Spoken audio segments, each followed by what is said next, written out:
তেঁতুল তলায় ভূত, যেভাবে লেখা আছে সেভাবে গল্পটা পড়ে শোনাচ্ছি। ঘরে তার দুই কন্যার স্ত্রী। ৩ বিশেক আগেও রহিম চাচা বেশ হাসি খুশি থাকতেন আমাদের সাথে। প্রতিবেশী আর একসাথে খেলাধুলা করায় রহিম চাচার সাথে সখ্যতা বেড়ে একদম বন্ধুর মতো হয়ে গিয়েছি আমরা। রহিম চাচা তার মেয়েদের নিজে স্কুল কলেজে আনা নেওয়া করতেন এই বয়সেও, কিন্তু অনেক দিন হয়ে গেল তিনি তার মেয়েদের নিয়ে বের হন না।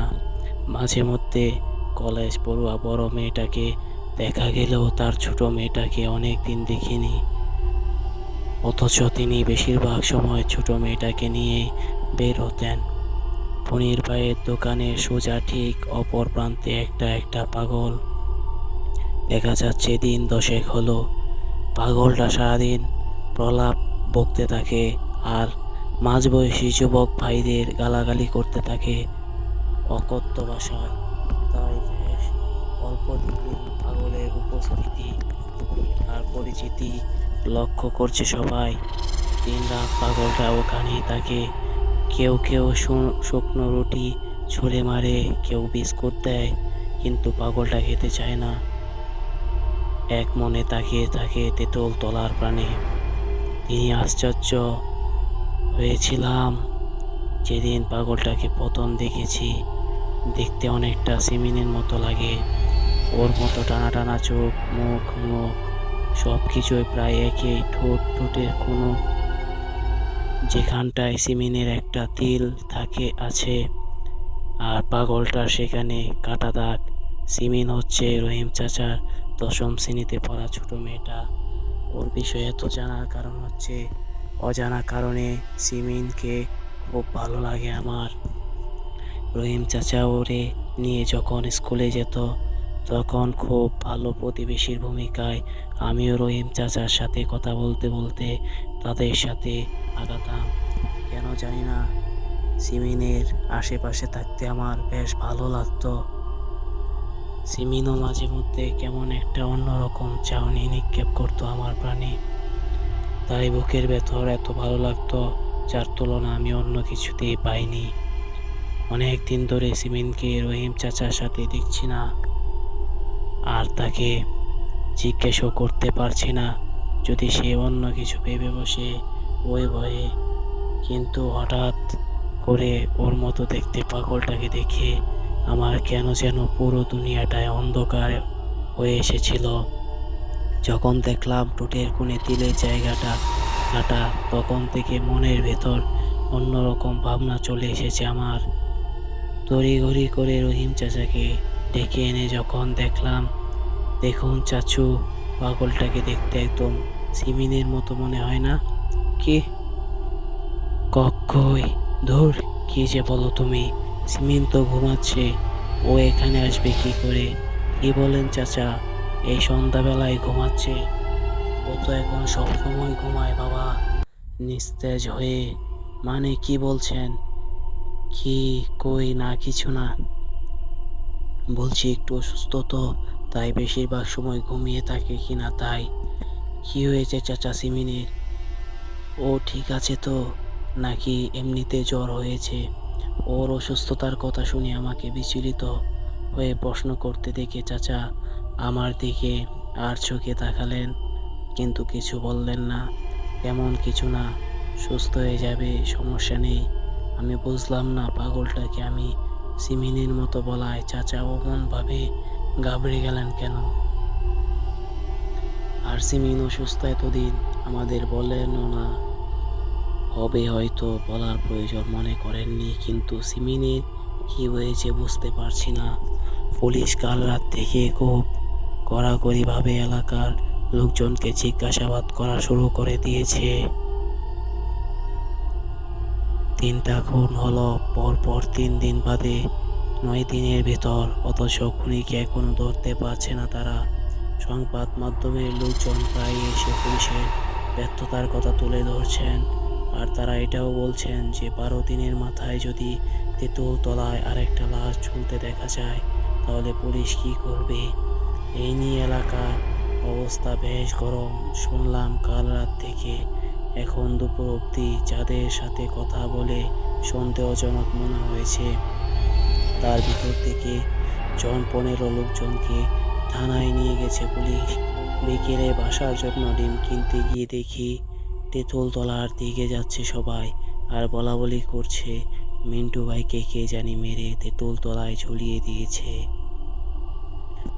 বিকেলে বাসার জন্য ডিম কিনতে গিয়ে দেখি তেঁতুলতলার দিকে যাচ্ছে সবাই, আর বলাবলি করছে মিন্টু ভাইকে কে জানি মেরে তেঁতুলতলায় ঝুলিয়ে দিয়েছে।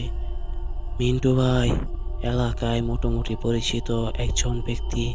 বছর 3 হয়েছে বিয়ে করেছেন, তবে এখনো সন্তান হয়নি তার। মিন্টু ভাইয়েরা আমাদের এলাকায় ভাড়া থাকেন। অনেক পুরনো ভাড়াটিয়া তারা। আমি ছোট থেকেই তাদের দেখে আসছি। পুলিশ যাদের থানায় ধরে নিয়ে গিয়েছিল তাদের আজ সবাইকে নিয়ে এসেছে, কারণ তাদের ভিতরে কেউ খুনি হলে আজ মিন্টু ভাইয়ের লাশ তেঁতুল গাছে ঝুলত না। সাইরেন বাজিয়ে পুলিশের বড় কর্মকর্তার গাড়ি এসে থামল ঠিক রহিম চাচার বাসার সামনে। অফিসার গাড়ি থেকে নামার আগে তার গাড়ির দরজার সম্মুখে এসআই কনস্টেবল এসে লাইন দিয়ে দাঁড়িয়ে গেছেন তার গাড়ি থেকে নামার অপেক্ষায়। বোঝাই যাচ্ছে খুব উচ্চ পদস্থ কর্মকর্তা তিনি। গাড়ি থেকে নেমে সোজা চলে গেলেন রহিম চাচার বাসায়। আমরা নিস্তব্ধ হয়ে সবাই তাকিয়ে আছি রহিম চাচার বাসার দিকে। সবার মনে একটাই প্রশ্ন যে রহিম চাচার বাসায় পুলিশ কেন? তাহলে কি তিনি খুন করেছেন এতদিন? প্রশ্ন দিয়ে যে প্রশ্ন বাড়াবে এটা অস্বাভাবিক। রহিম চাচা আর্মি অফিসার হয়ে এমন কাজ করলেন, কিন্তু কেন করলেন? সবার চোখ রহিম চাচার বাড়ির দিকে, আর আমি এখন তাকিয়ে আছি পাগলটার দিকে। পাগলটা ঘুমিয়ে আছে, গায়ে নোংরা পোশাক, রোদে পড়ে যাওয়া লাল চুল, যার যত্ন না নেওয়ার জট বেঁধে আছে। ঘুমিয়ে থাকায় পাগলটাকে কেমন যেন মায়াবী মনে হচ্ছে। মনে হচ্ছে সিমিন থাকলে ওরে ঠিক এমনই লাগবে। সিমিনের কথা মনে পড়তেই বুক কেমন ধড়ফড় করে ওঠে আমার। তাহলে কি এটাই সিমিন? কিন্তু কি থেকে কি হচ্ছে এসব? সিমিনের এমন অবস্থা কেন হবে? আর রহিম চাচার বাড়িতে এত পুলিশ কেন এলো? পুরো এলাকা এখন উৎসুক জনতা। সিমিনদের বাসার চারপাশে জামায়াত হয়ে তাকিয়ে আছে সবাই। দু একজন গণ্যমান্য ব্যক্তিবর্গ রহিম চাচার বাসায় যেতে চাইলে পুলিশ তাদের বাধা দিচ্ছে। ভিড় জমানো মানুষগুলোকে দূরে দূরে সরিয়ে দিচ্ছে, কিন্তু কেউ দু এক কদমের বেশি সরছে না, কারণ সবাই মন ভর্তি প্রশ্ন নিয়ে দাঁড়িয়ে, যার উত্তর কেউ হয়তো এখন পাবে না, কিন্তু চোখের অনুমান নিয়ে প্রশ্নের উত্তর মেলাবে বলে অপেক্ষায়। তেঁতুলতলা থেকে এখনো মিন্টু ভাইয়ের লাশ হাসপাতালে নেওয়া হয়নি। এর আগেই পাওয়া লাশগুলো এত সময় রাখা হয়নি। সবার মিনিট 20 অপেক্ষার প্রহর বোধ হয় শেষ হয়ে গেল। পুলিশ বের হয়ে আসছে সিমিনদের বাসা থেকে। ধীরে ধীরে রহিম চাচাকেও দেখা যাচ্ছে। সেই বড় কর্মকর্তার সাথে কথা বলতে বলতে বের হচ্ছেন তিনি, কিন্তু সবাই আশ্চর্য হয়ে তাকিয়ে আছে, কারণ রহিম চাচা আর অফিসার বেশ হাস্যোজ্জ্বলভাবে কথা বলতে বলতে বের হচ্ছেন দুজন। যদিও হাসিটা অন্য দিনের মতো সাধারণ নয়, কারণ এলাকায় লাগাতার মানুষ খুন হওয়ায় সবার মুখই ইদানিংকালে কিছুটা শুকনো। পুরো এলাকার রহিম চাচার হাসিতে যেন স্বস্তির নিঃশ্বাস ফেলল। কেউ জানে না তার বাসায় পুলিশ কেন আসলো, তবে সবাই নিজেদের বুদ্ধি দিয়ে বলাবলি করছে যে রহিম চাচা রিটায়ার্ড প্রাপ্ত আর্মি অফিসার, তাই তার সাথে পুলিশের বড় কর্মকর্তাদের ভালো পরিচয় থাকবে, এটাই স্বাভাবিক। রহিম চাচাকে সাথে নিয়ে সব পুলিশ কর্মকর্তারা তেঁতুলতলায় পৌঁছেছেন। মিন্টু ভাইয়ের লাশ ময়না তদন্তের জন্য পাঠানো হয়েছে। দু একজন পুলিশ বাদে ধীরে ধীরে অন্য সব পুলিশও চলে গেছেন। বাড়ির দিকে আসছেন রহিম চাচা, কিন্তু তার দিকে ঘিরে দাঁড়িয়ে গেছেন এলাকার বাচ্চা থেকে মুরব্বী সবাই। সবাই যে আন্দাজ করলেও মুখে এখনই একটাই প্রশ্ন, কি হয়েছিল? রহিম চাচা দাঁড়িয়ে গেলেন তাদের সম্মুখে। সবাই বললেন তার সাথে ওই কর্মকর্তার ভালো বন্ধুত্ব রয়েছে, যার দরুন এলাকার মানুষ খুন হওয়ায় তার সাথে কথা বলতে এসেছে। কাউকে সন্দেহ হয় কিনা সেই বিষয় জানতে। তা আপনি কি বললেন? কেউ কি আছে যার উপর আপনার সন্দেহ হয়? মকবুল চাচা প্রশ্ন করলেন। ভাই, আমরা তো আইনের মানুষ, আইন নিয়ে কাজ করছি। আমাদের চোখে সন্দেহের পাত্রের অভাব নেই, কিন্তু খুন দেখে বোঝা যাচ্ছে খুনি কিছু একটা চাইছে। তাই সন্দেহ করার আগে খুনির পাত্তাটা জানা জরুরি। শুনলাম ঢাকা থেকে নাকি স্পেশাল অফিসার এসেছেন, যে ইতিমধ্যে এলাকার অবস্থান করেছেন এবং সব কিছু পর্যবেক্ষণ করছেন। আপনারা কারো সাথে কোনো রকম ঝামেলায় জড়াবেন না, আর অপরিচিত মানুষ দেখলে তাদের সাথে খারাপ আচরণ করবেন না। কথাগুলো বলে রহিম চাচা তার বাড়ির ভেতর চলে গেল। ধীরে ধীরে লোক সমাগম কমতে শুরু করলো। আমিও বাসায় চলে এলাম। কেন জানি না পরিস্থিতি অন্যদিকে মোড় নিচ্ছে। রহিম চাচা যে খুনি নন তা কেউ বলতে পারবেন না, আর কে খুনি তা কেউ বলতে পারবে না। তবে সবাই একটু আগে তার বাসায় পুলিশ দেখে যা ভেবেছিল ওই অবস্থার পরিবর্তনের জন্য এখন ভিন্ন রকম পরিবেশ বিরাজমান হচ্ছে। রাত অনুমানিক 2টা বাজে। তেঁতুল তলার কাছ থেকে একটা মেয়ের চিৎকার শোনা যাচ্ছে। অন্য সময় হলে সবাই চিৎকারের শব্দ শুনে কোথা হতে শব্দ ভেসে আসছে তা নিয়ে বিচলিত হতো, কিন্তু কয়েকদিন ধরে সবাই তেঁতুল তলায় যাতায়াত আর ওদিকের ভাবনায় থাকার কারণে বুঝতে বেশি কষ্ট হয়নি যে চিৎকার তেঁতুল তলার দিক থেকে ভেসে আসছে। কিন্তু আশ্চর্যজনক বিষয় হচ্ছে কেউ বাসা থেকে নামছেন না। চিৎকার শব্দ ধীরে ধীরে সব বাড়ির অন্ধকারের ঘুচে লাইট জ্বলে আলোকিত হয়ে গিয়েছে। সবাই যে যার জানালায় অবস্থান করছেন, দরজাটা পর্যন্ত কেউ খুলছেন না। একজন অন্যজনের সাথে ফোনে কথা বলে বিষয়টা ধীরে ধীরে যারা ঘুমিয়েছিলেন বা এলাকার বাইরে আছেন তাদের কাছেও ছড়িয়ে গেছেন, কিন্তু কেউ বাসা থেকে নামছেন না। এক এক করে 4টি শক্তপোক্ত মাঝবয়সী যুবক ছেলের খুন হয়েছে তেঁতুলতলায়, যার কারণে ভয় এতই গ্রাস করেছে যে কেউ সাহস করে যেতেই পারছে না। চিৎকার করা মেয়েটিকে বা কেন চিৎকার করছে এটা দেখতে। দূর থেকে যে কোন কে যেন আসছে তেঁতুলতলার দিক থেকে, বেশ জোরে হাঁটতে হাঁটতে আসছেন। হাতে একটা টর্চ লাইট দেখা যাচ্ছে, আর কাঁধে সাদা রঙের মোটা রশি। যে 4জন খুন হয়েছে তারা এরকম মোটা রশিতেই চলছিল। লোকটার হাঁটার গতিবিধি দেখে অনেকটা পরিচিত মনে হচ্ছে। তাহলে কি দূর থেকে কে যেন আসছে তেঁতুল তলার দিক থেকে, বেশ জোরে হাঁটতে হাঁটতে আসছেন। হাতে একটা টর্চ লাইট দেখা যাচ্ছে আর কাঁধে সাদা রঙের মোটা রশি। যে 4জন খুন হয়েছে তারা এরকম মোটা রশিতেই ঝুলছিল। লোকটার হাঁটার গতিবিধি দেখে অনেকটা পরিচিত মনে হচ্ছে। তাহলে কি মকবুল চাচা? লোকটাকে দেখতে অনেকটা মকবুল চাচার মতো মনে হচ্ছে। মকবুল চাচা হাঁটার সময় মাঝে মধ্যেই কুঁজো হয়ে নুয়ে পড়েন, আবার একটু পর পর সোজা হয়ে হাঁটেন, যার জন্য এরকম হাঁটার গতিবিধি এলাকায় সবাই চেনেন। এই হাঁটা সবার পরিচিত। এই হাঁটা দেখলে সবাই চিনতে পারেন। মাঝে মাঝে এটা নিয়ে তাকে দু একজন খোঁচা মেরে কথাও বলেন রাগিয়ে দেওয়ার জন্য। আর এই যে লোকটা তেঁতুলতলা থেকে হেঁটে আসছেন, তিনিও ঠিক মকবুল চাচার মতোই হাঁটার মাঝে নুয়ে পড়ছেন, আবার নিজেকে সোজা করে হাঁটছেন। কিন্তু মকবুল চাচা এত রাতে তেঁতুলতলায় কেন? আর তেঁতুলতলা থেকে বেশি আসা মেয়েটার চিৎকারও এখন আর শোনা যাচ্ছে না।